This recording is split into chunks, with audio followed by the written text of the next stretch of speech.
Did you ever toss a plastic bag in your recycling bin thinking you were saving the planet? I know I have. But here's a twist in Philadelphia. Those plastic bags you thought were being recycled? They're not. In fact, the city is now taking major companies to court over it. So, what's going on? Philadelphia has just filed a groundbreaking lawsuit against SC Johnson, the folks behind Ziploc, and Bimbo Bakeries, the company behind popular bread brands like Thomas's, Arnold, and Sara Lee. The city says these companies are misleading all of us with those familiar recycling symbols plastered on their plastic bags. You know the ones, the little arrows chasing each other in a triangle. They give you that warm, fuzzy feeling that you're doing something good, right? Turns out, at least in Philly, it's an illusion. Here's the deal.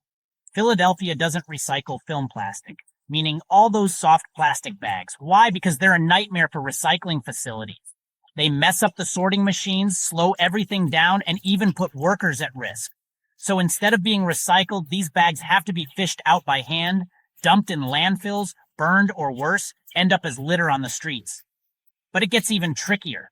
The lawsuit points out that even those in-store drop-off bins that claim to take these bags, most of that plastic still heads straight to the dump.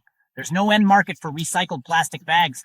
In other words, even if it's theoretically possible, nobody's actually reusing this stuff. And here's the kicker. The city says the companies know this. One of them, Bimbo Bakeries, even admits on their own website that their packaging isn't recyclable. Yet, in big, bold print, they still slap that recycling symbol on every bag. It's like a greenwashed game of make-believe. Why does this matter? Because people genuinely want to do the right thing. Philly's city solicitor said it best. Folks are trying to help, but they're being misled about how to get rid of their plastic waste. This lawsuit is the first of its kind under a new consumer protection law. If the city wins, these companies could be fined for every single non-recyclable bag sold in Philadelphia. That could add up fast. So what should you do?